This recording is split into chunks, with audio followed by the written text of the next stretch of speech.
All right. Hello, everybody. We are here at the end of August, coming up on the end of summer. And welcome back. I see some of you have returned from your summer vacations. That's awesome. Anyway, one of the things I wanted to kind of talk about today is I've been doing a lot of keyword research lately for the ACT program, getting ready to do our launch and getting the landing pages ready, all that stuff. And I'm doing keyword research with a little different filter. I've always done keyword research based on SEO. And this time I'm doing it for SEO, but I'm also looking at it from the pay-per-click standpoint. And a lot of times, like in the past, I would sort and sift and filter, and you guys know how I do that because I've taught that for years, how to do that for SEO, how to look for opportunities, look for the best keywords to optimize to take advantage of search engine optimization. And what I'm realizing now, when you're doing keyword research for pay-per-click, it's very different. You're more looking at opportunities in almost the opposite filter. And it's amazing how many opportunities there actually are. So when I do keyword research nowadays, what I'll do to save time, because you have a lot of different segments on keyword research, and this opens your eyes to a lot of opportunities if you do it this way. And again, this is a very different concept from what I've always done for SEO. So kind of put the SEO keyword research aside. Let's put it in a box for a minute and just talk about this for pay-per-click. So in pay-per-click, what I'm doing is I'm looking for any opportunity that I can buy cheap traffic that might convert. So long tail keywords, as you know, convert way better than generic keywords, and they're way less expensive all the way around. So what I'll do, I use SEMrush for my base tool. And in SEMrush, I will go in and I will take a keyword, and I don't use SEMrush for the same way as I do for researching a site. With a site, it'll give you the keywords for that site. Now you can do it that way too. You can go in and you can look at competitors and see what keywords they're ranking for, but I take it a step beyond that. That might be the first wave. If I know like the 5 main competitors, I'll go in and I'll run their URL on SEMrush. And I'll pull their keyword lists. And what I'm doing, I'm merging them all together into one Excel spreadsheet. So, first 5 competitors all merged in. Now what I do is I go and I start using SEMrush in a different way for keyword research. Not competitor research, but specifically for keyword research. So I will take a base term and I'll put it in, like I'll put in conversion marketing, or CRO, or CMO, all these different terms, and I'll run them as a keyword, a base keyword search. Now SEMrush, depending on the keyword and what it can find, it looks at relevant keywords. So what it does, it's bringing you back all these different ideas for things you probably didn't think about the first time. And what I wound up with, I would look at the results, I would export the results. So now I've got another Excel spreadsheet. And in looking at that, I'm like, oh, well, here's another base keyword I hadn't thought of. So I'd go back and I'd run that one. And I just kept repeating the process till I got to the end, and I was exhausted of possibilities to run keyword research. When I looked at the results, and I merged them all together, I had over 50,000 keywords. And a good portion of those keywords were stuff that I hadn't even thought of, in relationship to marketing, conversion. I mean, so many different variations that I never thought of. And once I get this finally done, I'll share it with you guys so you can see what exactly I came up with and how I got to it. It's been quite a process. I did this initial search almost a week ago. And I've been sifting and sorting the 50,000 list now for 3 days, pretty much 3 days solid. And I'm about halfway done. So this is a massive project, but what I'm finding all kinds of long tail keywords that are really good, that are opportunities that have no competition. There's like 0 pay-per-click. I don't even know how that's possible, other than, you know, I'm pretty sure most people don't do keyword research to this extent. But the moral to the story is there's a lot of opportunity to buy really cheap traffic for really good long tail keywords that are very specific and should convert really well. So again, I'll keep you guys posted. I'm going to run that. I'm going to do that test and see how that goes. But the other thing in getting this list of 50,000, the first thing I'm doing is at the bottom of Excel, there's a bunch of little tabs. You can have an unlimited amount of tabs. And I've created a bunch of tabs into the different sections of keywords, because when you're going to do pay-per-click, you have to create groups of keywords. And again, this is back to ACT. This is about segmentation. So you're segmenting your keywords kind of like you do with keyword research for SEO. The reason you're segmenting them there is so you can create pages. You can create content pages for them. It's kind of the same thing in pay-per-click, but here you're creating a landing page. Like you might have a specific group or block of keywords that relate to an exact topic. So you want your ad to be exact, you want your landing page to be exact, you want your call to action to be exact. Just like in ACT, you know, when we segment, we figure out the language, we create the offer based on that language, on that segment. So that's what I'm doing in Excel, and I'm basically creating my segmentation by those different sheets, and then I'm copying and pasting those different segmented keywords in there. So as those categories go up, my big category of 50,000 comes down. My goal is to eliminate the entire 50,000 down to 0 and have each one of those 50,000 in a bucket. Now, obviously, in the 50,000, there's going to be some junk keywords. I've probably, out of 50,000, I've probably thrown out about 5,000 of them that are completely irrelevant.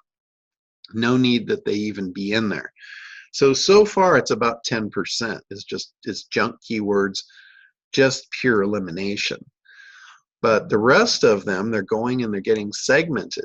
And one of the things with research, any kind of research you're doing on your market, you're going to discover things. You're going to discover opportunities.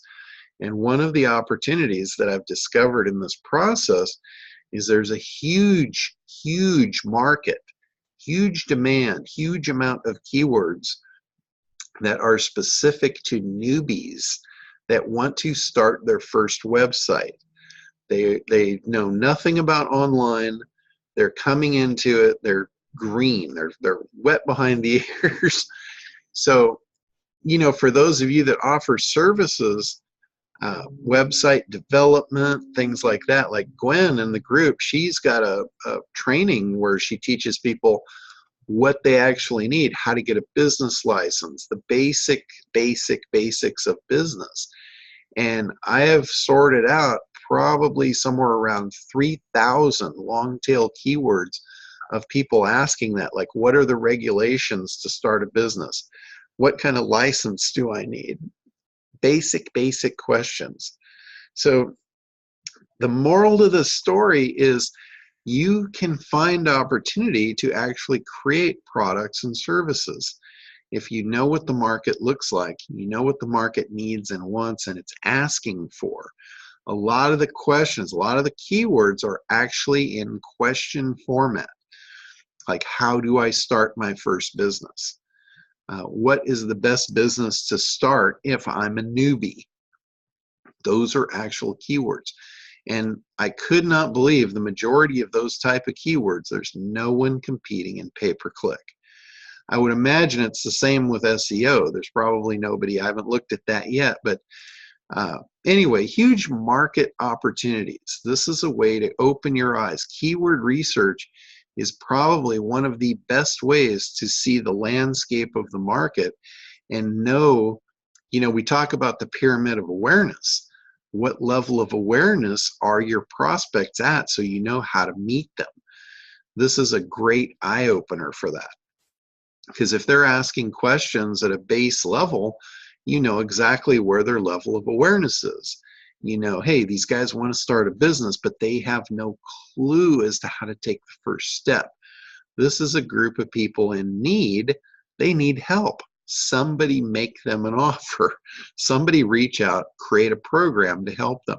That's where the C in ACT comes from. It's based on the A. If your creation is based on analysis, you will always win. So I'm not, well, I am. I'm saying you need to dive in. You need to do some keyword research into your market. And, this has taken a great amount of my time. Like I said, I'm 3 days into this sorting process. It takes you a long time to look at 50,000 results individually and sift them into the right box. That's a massive project. Now, everybody will say, can't you just outsource that? Can't you just send that to a Filipino or something like that? Your answer is yes, but I guarantee you they don't think like you. I guarantee you they're not an entrepreneur. They're not going to have the insight into what those keywords mean. So I think this really is a job for us as the leader, the spearhead of our companies to do this. This is the backbone of your business. This is where your expertise comes in. This is where you should spend your time. There's a lot of things you can outsource. Like you might outsource the collection of this data. You might have an outsourcer go and run all these searches and run through all these possibilities and create you that list of 50,000.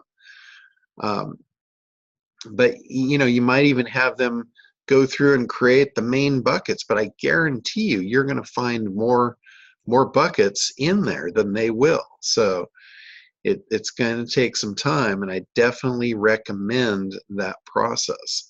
So again, once I get it all done, I'll show you guys the beginning stage. I'll show you the final stage of all my buckets and how I classified them and got them all in there. But for a pay-per-click campaign, this is like a dummies version. This is like you've got all the data laid out in front of you. We know what landing page to make. We know what's important to this segment. We know how big the segment is. We know how many people are searching it. And we know there's no competition to it. So it's going to be a no-brainer.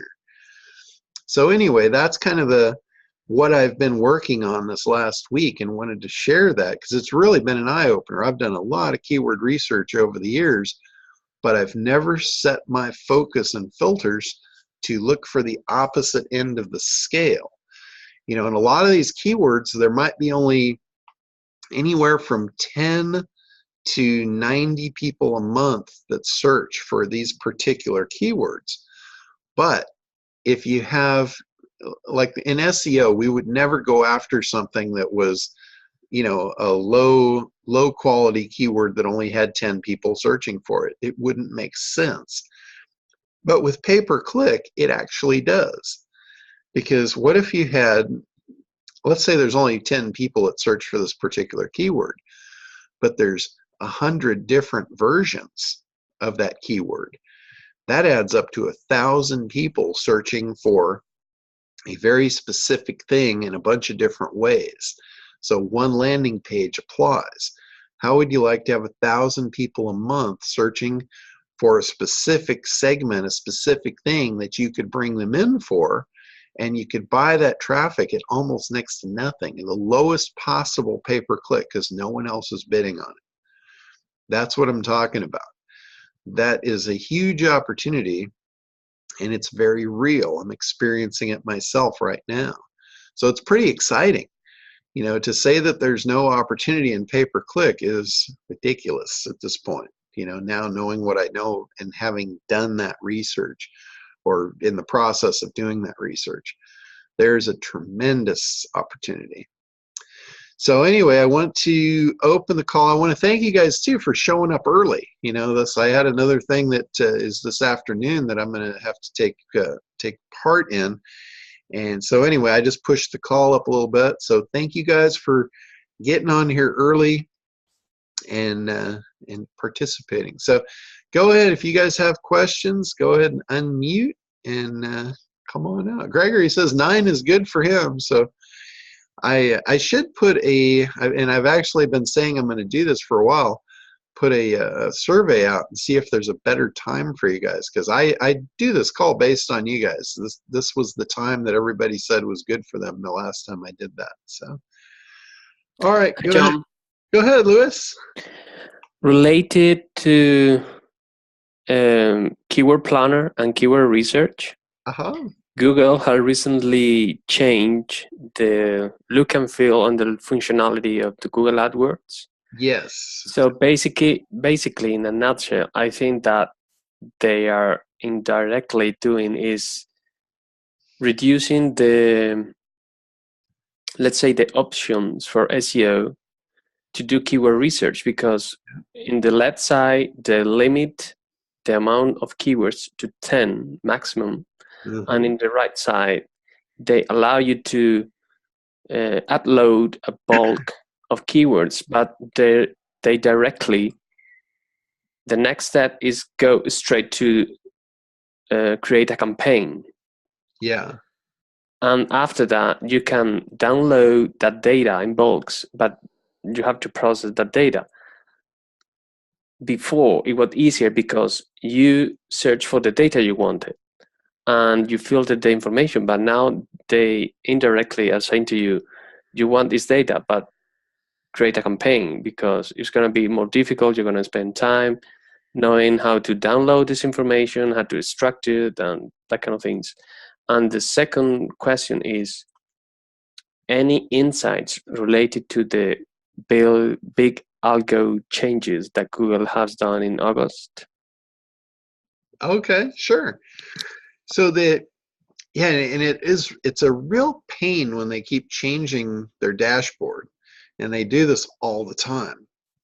And so what you're saying, and they're favoring people that are spending money for advertising. They don't really, it's like you said, they don't want SEO using their tools to use it against them. So that's why they're doing what they're doing, and they're kind of taking abilities away from the SEO community, and they've been doing this for a very long time. One of the first things that they stripped out was in the Google Analytics.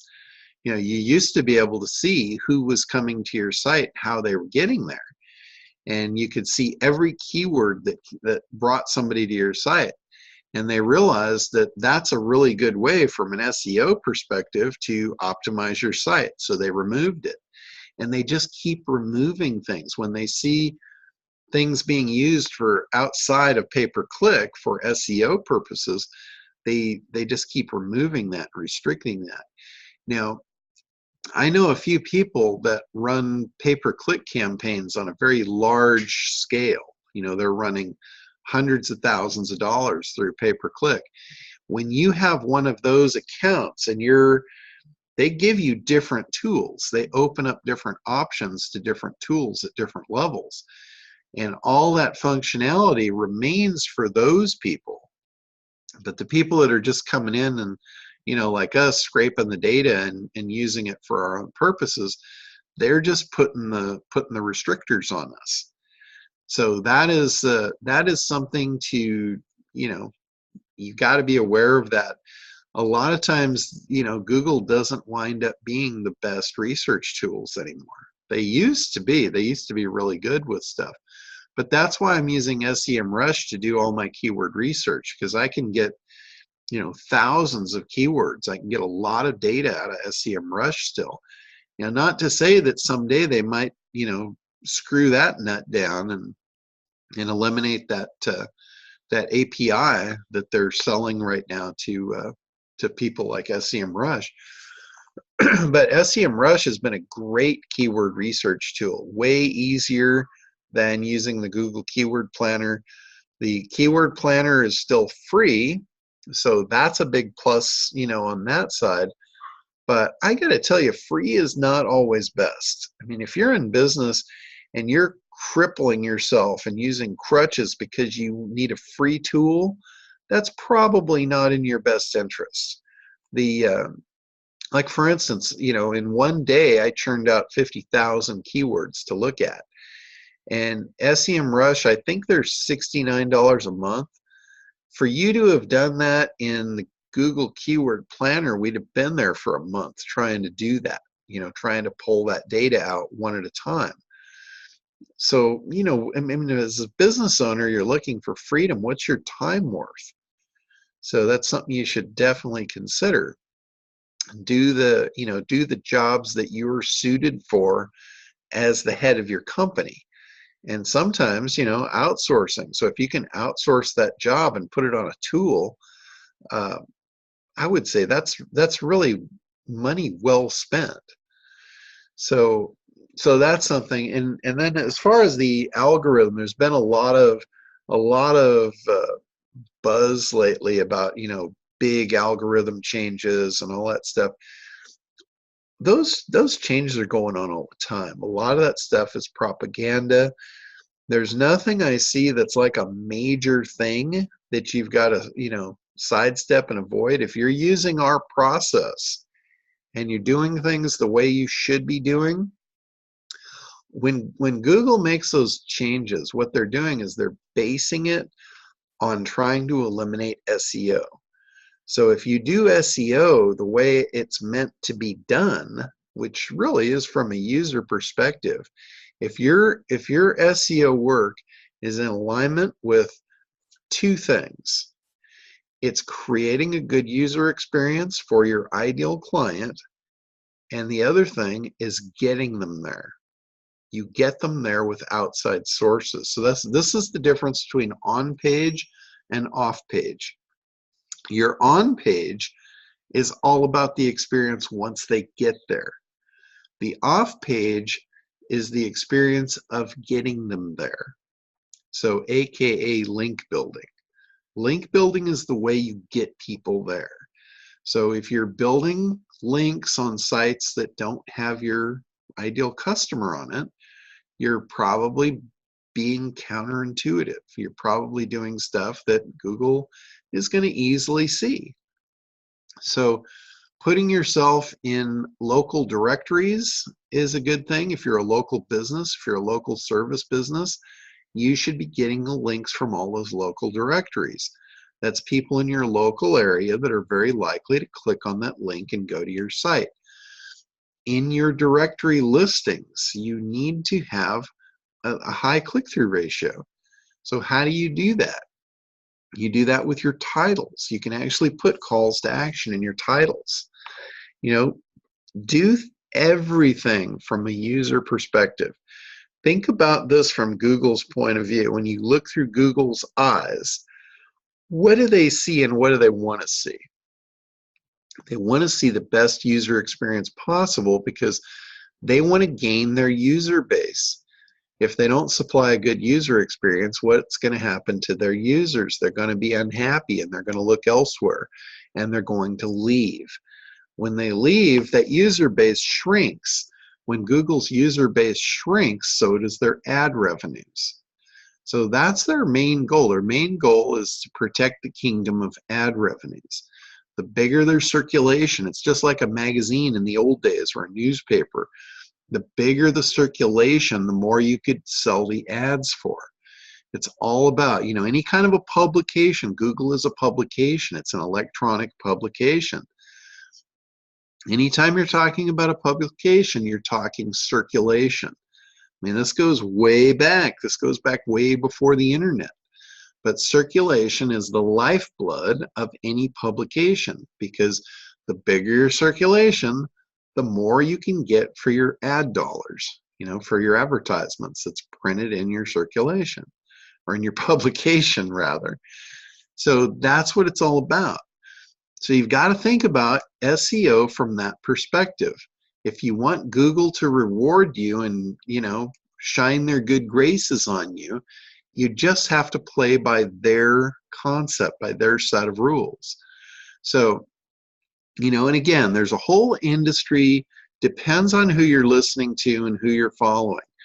There's a bunch of guys that'll say, you tweak this and you're going to get good results. You tweak that and you're going to get good results. But you gotta, every time they tell you to do this or do that, think about, is it good for a user perspective? Is it going to get me better click-through ratios? Is it going to get me a better experience once they land on the site? Or is it going to bring more of my ideal customer so I can show Google that they're having a good experience on the site? I got to tell you, paid advertisement these days is probably one of the best indicators of a good user experience to Google. They want to, when they see a bunch of traffic coming to a site and it's good traffic and the user experience is good, they see that as a trend. They want to stay in front of trends. They don't want to get left behind.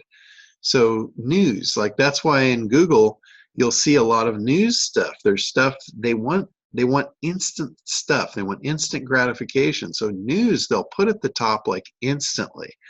If they see your site is newsworthy and they see new content being published all the time, they will look at your site constantly to see what's new.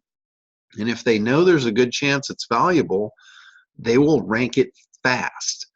So if you're looking for fast results in SEO, that's how you get them. You become a good news source to Google. That's how you get fast results. That's how you get real long-term fast results in SEO. Might take you a long time to get to that point.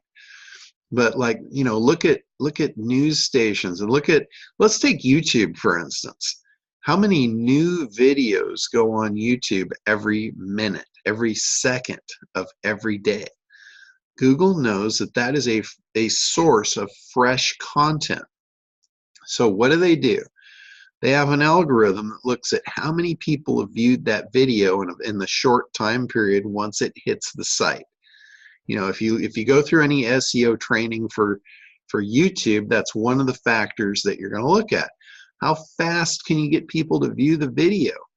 How many people can you get to view the video till the end?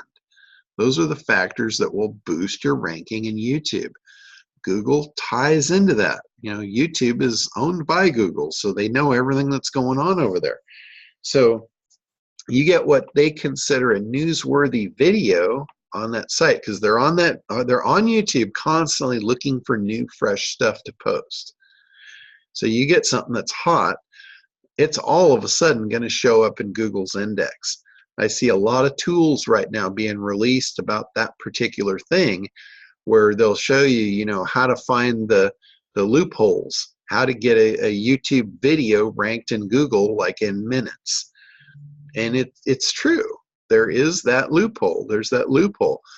But in SEO, there tends to be this craziness of they want to rank just because they can, not because they should.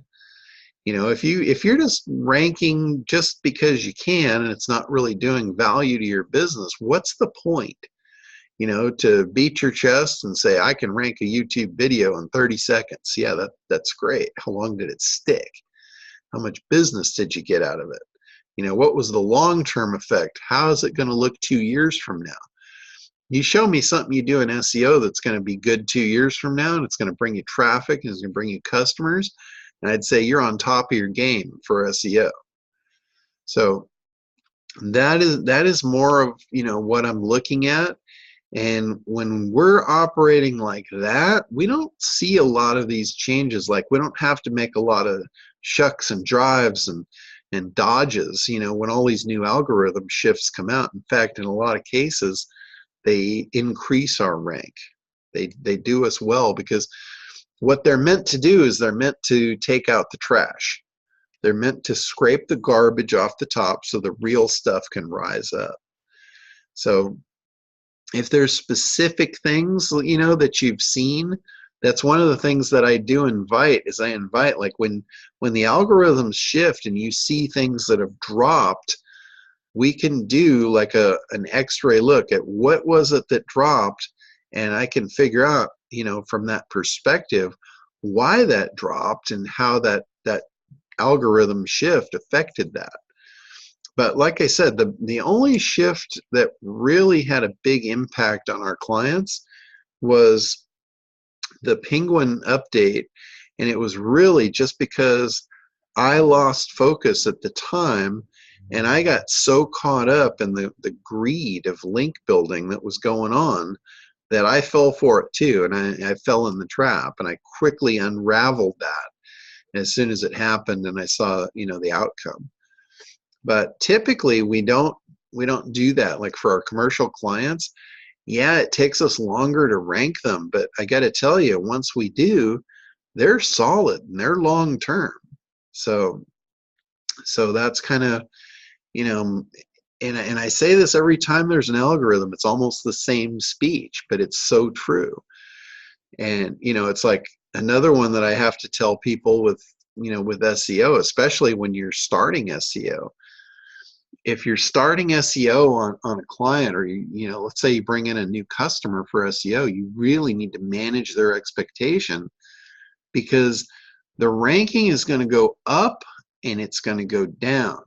And the down part can be part of an algorithm that is by Google to see. They want to see, okay, if we drop your rank, are you going to radically change what you're doing? And it's a trap.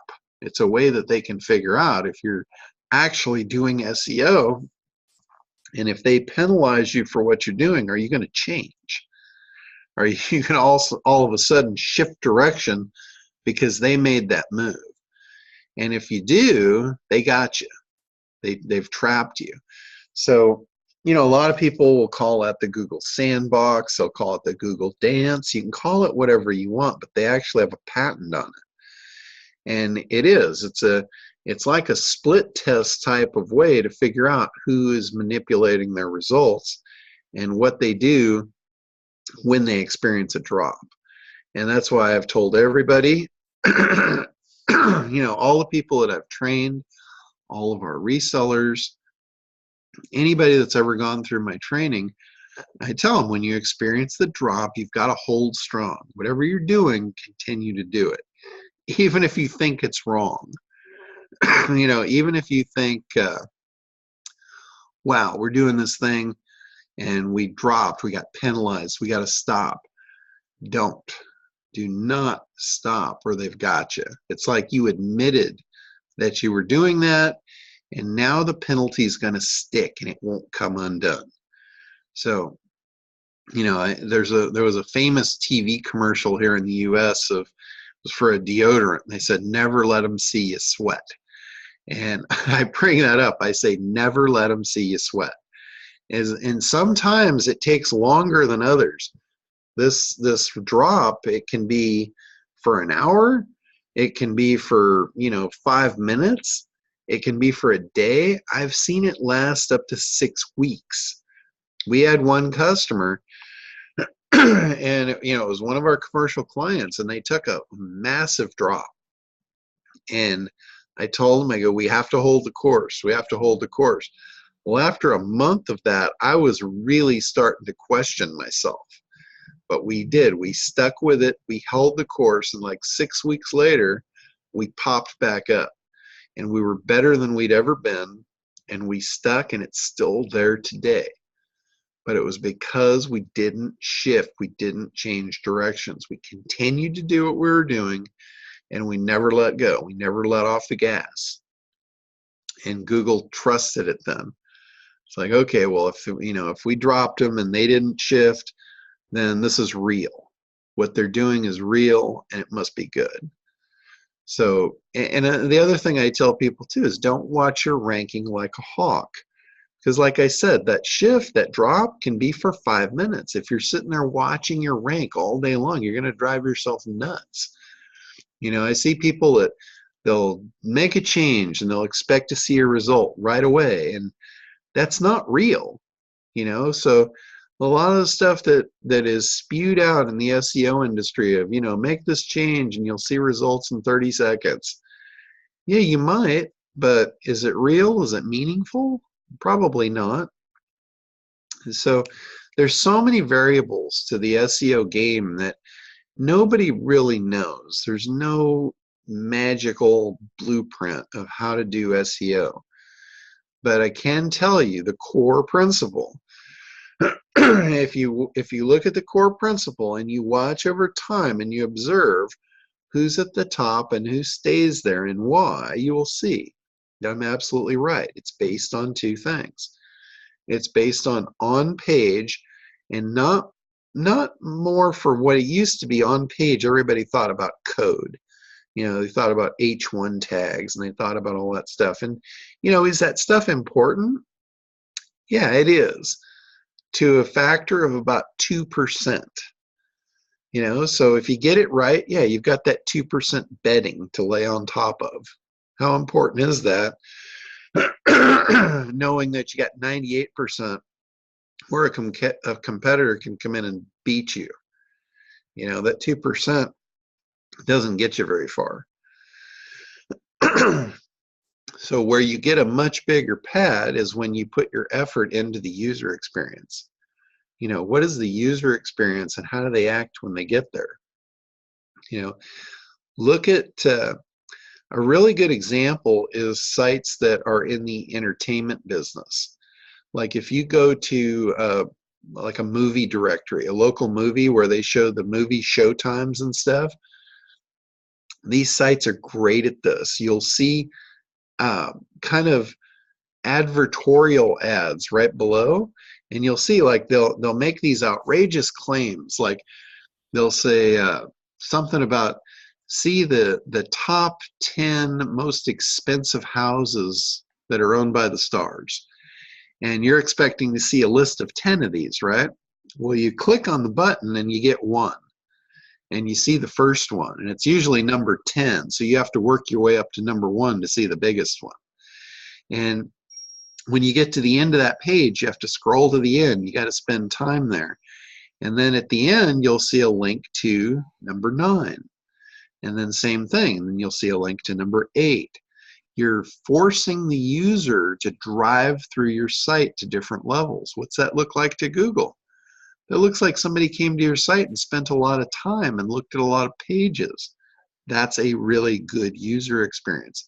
So from an SEO standpoint, if you engineer your site to drive people through to other pages, you're going to be working very smartly for SEO.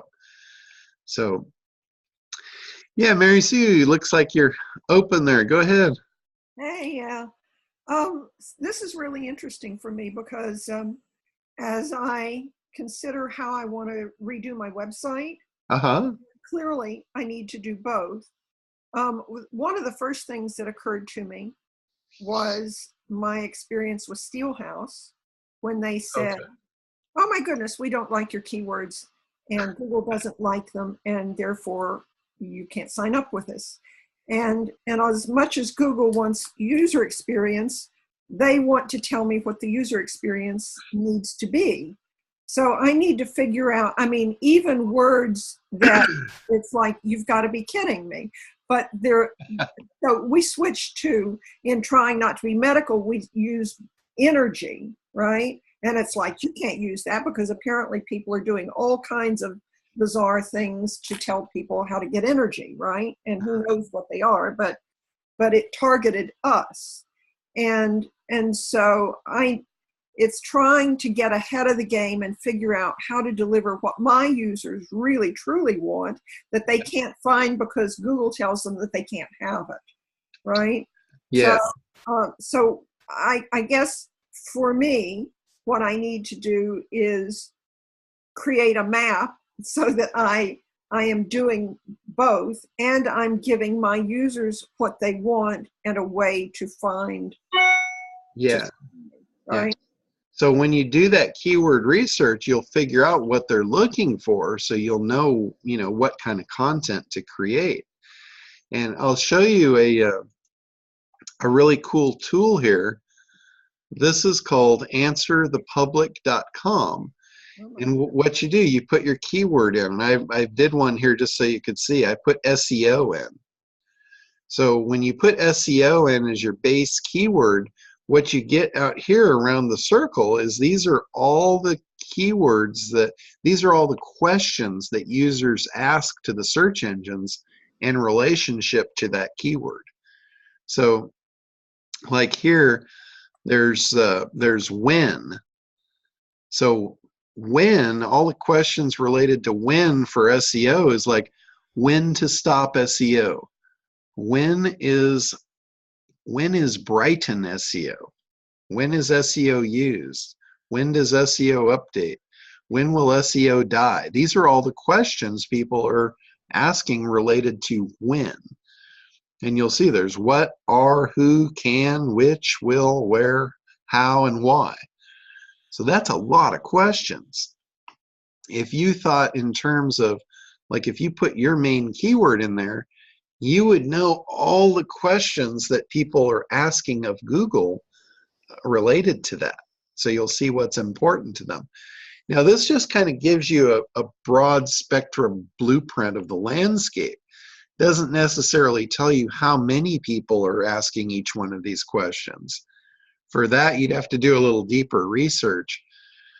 And what I might do in that aspect is I might take one of these questions, like when to stop SEO, and I'd put that into SEMrush. And then SEMrush will bring back the data of how many other related terms there are to that, how many people search it, what the pay-per-click is, what the competition is. So, but this is kind of a cool tool, and it's answerthepublic.com. So this is truly amazing. However, if we don't have content right now, and all Steelhouse is doing is looking what our products are, they put the product and the product name, and maybe some testimonial information. There's not an awful lot that, I mean, these things seem to me like, wow, this is a good place to start for articles on stuff. Yeah. But we aren't there right now, and they don't like us right out of the gate. And so the only thing that I can figure is they are taking something that would be like a keyword, and it's like, you can't use that keyword. If you use that keyword in relation to your product, you're dead. Right? Yeah. Well, Google, it's like Ted said in the chat window, Google really does not like supplements to begin with of any kind. And there's all kinds of reasons like that. There's certain things that Google doesn't like. Like we have a long-term SEO customer, and actually one of our Dominator members, and he sells supplements for male enhancement or male performance, stuff like that. And he has had a terrible time over the years getting that stuff to stick in Google. Now, as far as Steelhouse does a lot with Facebook, and I think they're kind of in the same realm. So what you might want to do is, instead of talking so much about the supplements, become more educational as to the problem. Like Google doesn't have a problem talking about, the symptoms. They don't have a problem talking about solutions for symptoms and different phases of that, or like you might have a symptom list, and you could go after that, and then you could associate the symptom with the actual medical problem. I know you can't give medical advice and you can't give medical solutions, but you could certainly help someone kind of self-diagnose what they've got based on their symptoms. You could say, this thing is very relevant to these types of symptoms. And then you could take them into your marketing program, and on the back side of your marketing program, is where you can educate the use of your product to alleviate these symptoms. Obviously, you can't tie it to the medical thing or a cure, but you could, you could certainly tie it to the elimination of a symptom. You can't cure a disease, but you can definitely relieve a symptom. Okay. So that might be a better solution for you to create content around, rather than creating content around your supplements. Because if you create content around the supplement itself, you're going to get a lot of resistance. Google's not going to like it. Facebook isn't going to like it. They don't like the whole outside, and it may be from the medical industry. I really don't know. Maybe the medical industry has so much money going toward fighting that stuff that it's spilling over into, advertisers, so that could definitely be part of what you're up against. And, the other thing, it's interesting because in the male enhancement sector, it seems like they're very anti on the supplements, but I had another client come through that wanted me to give them a quote on doing, and believe it or not, it's for penis pumps. I mean, talk about an obscure thing, but when I did a little research for them, I see that Google has no problem promoting that stuff. It's almost could be considered a medical device, but they have no problem. They're all over pay-per-click. So it's really bizarre what they deem acceptable and not acceptable.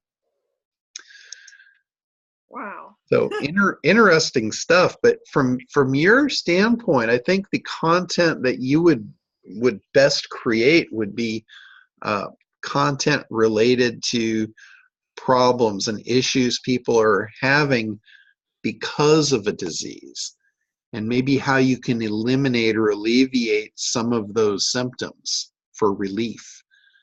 Relief of the symptom, not relief of the disease. I know you can't do that, but I think you can get away with relieving the symptoms. Okay. Well, I probably need just to start creating a list of article ideas. Yeah, and what you do, take those symptoms, like make a list of the symptoms, and then go to that site. Go to that Answer the Public site and put the symptom in and see what all the questions are related to that symptom. That could be a really good starting point from you. And then we take that and we go into SEMrush, and then we get the data of, okay, how many people are asking the question and how many people are actually paying for being there. Okay. So that would be a really good path for you to take to do that research. Okay. Take what you know first, which, you can make a list of all the symptoms. You might actually go on to Google and put in the disease and say, what are the symptoms of, and see what kind of research you come back with. Google itself is a fantastic research tool. It'll tell you all kinds of stuff that you may or may not have known. So it can either validate or enhance your knowledge. Well, I see. I've started keeping lists of people that I think offer the same kind of information. Okay. And I have to say, they get away with it, and I don't know how. Well, that's something that we should look at. In the competitor research, that's one of the things you want to do is analyze your competitors. See, like in SEMrush, when you put a competitor into SEMrush, it will tell you all the keywords they rank for. And organic ranking is very, very different than the paid ranking. You can rank for all kinds of organic stuff that you can't buy in pay-per-click. Like you can rank for supplements all day long. Okay. But if you don't rank for supplements, it's kind of hard to to go over to something like Steelhouse and get them to promote you for those supplements when you don't rank for them. You mean rank with Google on SEO? Yeah, organic ranking. So there's organic ranking, and they don't really have any filtration for organic ranking. They have a lot of filtration for pay-per-click rankings. So is my best option to begin with to start trying to rank organically? Well, I would say your fastest thing is to rank for pay-per-click if you can do it. But if it's stuff that you can't do it, then obviously you would have to go the organic route. But I would say a better bet would be to figure out what you can go for the paid route, because you can get that fast. You can get fast results from the paid route. SEO takes a while. SEO, especially in competitive terms and things, could take you a long time. You might not have that time to wait. So I could do that with articles? Well, basically you do that with content, and then finding sites out there that content is important to, that they will rank you for it. Okay. Yeah, so that's kind of what you want to do. Like if you go to Google and you search for stuff like tobacco and firearms and stuff that's like not part of their terms of service, you'll see there's really no ads. Right. But there's organic listings. Okay. They don't allow paid ads, but there's thousands. Like I put in tobacco and there's 201 million results in the organic. Okay. There's zero paid. So you can pretty much organically rank just about anything you want. But when you go for the paid stuff, that's where you run into difficulties. So are you saying I need backlinks? Yes. I have an article where somebody will publish my article. Yeah, what you do with backlinks is, the best way to get backlinks is to create a content piece that is incomplete. And you get someone to post that out on their site, so that content, it's your content, it gets consumed on another site, and then at that point they see that, they want the rest of it, and they click through to come into your site to get the rest. Gotcha. So that's a really good strategy as far as for content. Okay. So you have your content in two pieces. You've got the full version on your site, but then you're making teasers to go out as link bait. They call that link bait in the SEO world. Okay. So you're basically, the traffic is generally outside of your site. So you have a whole world of traffic out there. So if you can find what site your customers are on and take advantage of their traffic to bait those people to get them to follow the link over to your site, that's like the core of SEO. SEO has been really battered and misunderstood and all of that for a very long time. But that is the true core of it. If you can get people on other sites to get interested in your site and come to you through a link, that shows Google that your site is relevant and it's quality. And then that's what Google's rank brain algorithm is looking for. So it's do that with PR stuff? You can, like press releases was a really good way to go before rank brain, because press releases would put your content on 10,000 sites overnight, and it would give you a bunch of links coming in. The problem with it is it's giving you a bunch of links from sites that aren't really 100% relevant. They don't really have your customers on them, so to speak, and they don't drive a lot of traffic. So it's not as good of a strategy as it once was. It's still a good strategy because it gets you links, it gets people over to your site. But a much better strategy would be to find someone that's in your industry, non-competing, that needs good quality content for their site, and they're willing to put that on there. Like, for instance, the bloggers. There's a lot of bloggers out there that have blog sites, and they're looking for content. They're trying to build a follower base, and they're trying to do that by providing quality content. So when you can provide that content for them, that gives them a reason to put your content on their site, and you do that in trade for a link back. So that's really your best SEO strategy by a long shot for on page. Okay. So if you created content about, you know, the symptoms like we were talking about, and you created education, and then they could come over to your site to continue that education, they will do that. Okay. That's from an SEO standpoint, that's kind of the best strategy I could possibly put out there for anybody. Yeah. Be the source of information, and that will go a long way. All right. Anybody else before we wrap up for today?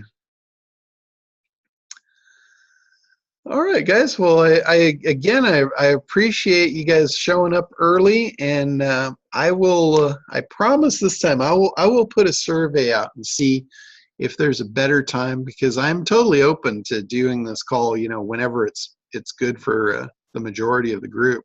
So I just want to say 9 a.m. works for me. Okay, yeah, Gregory said it's good for him too. And I don't have a problem with it. 9's not too early for me. It's getting close, but not too bad. All right, guys, well, have a great week. And if there's anything that comes up, go ahead and shoot me over an email, and we'll get to it. And I think we got a holiday, so happy holidays for that. All right, we'll talk to you guys next week.